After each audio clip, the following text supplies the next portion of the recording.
কাউকে ফিরিয়ে দেবেন না। যতক্ষণ পর্যন্ত আপনার সামর্থ্য আছে ততক্ষণ পর্যন্ত আপনি দেওয়ার চেষ্টা করবেন।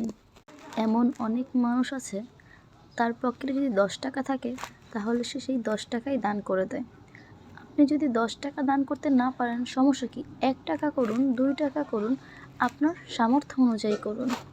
কিছুদিন আগে একটা ওয়াজে শুনেছিলাম এক সবজি বিক্রেতা ভাইয়ের গল্প।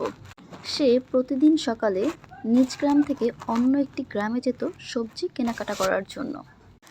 একদিন ভোরে ফজরের নামাজ শেষ করে সে যখন সামনে আগাচ্ছিল, তখন এক বৃদ্ধ মহিলা হাতে লাঠি নিয়ে দাঁড়িয়েছিল। সাদা কাপড় পরা ছিল। ভাইটি দেখে তো অনেক বেশি ভয় পেয়ে গেল। হঠাৎ করে ওই বৃদ্ধ মহিলাটি তার সামনে হাত পেতে বলল, বাবা, আমাকে 5 টাকা দাও দয়া করে, আমি রুটি কিনে খেতে চাই। অনেকের কাছে হাত পেতেছি কিন্তু কেউই আমাকে কোনো টাকা পয়সা দিচ্ছে না। তখন ওই ভাইয়ের পকেটে মাত্র 5 টাকাই ছিল। সে মনে মনে ভাবছিল এখন কি করা যায়।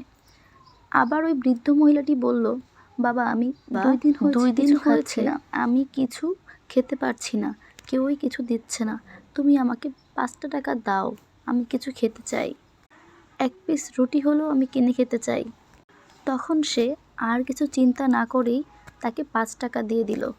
বৃদ্ধ মহিলাটি অনেক খুশি হয়ে গেল।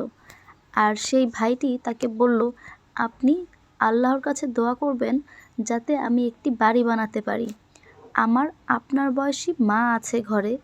এই বৃষ্টির দিনে প্রতিদিন আমার ঘরের চাল থেকে পানি পড়ে, আমার মায়ের অনেক বেশি কষ্ট হয়।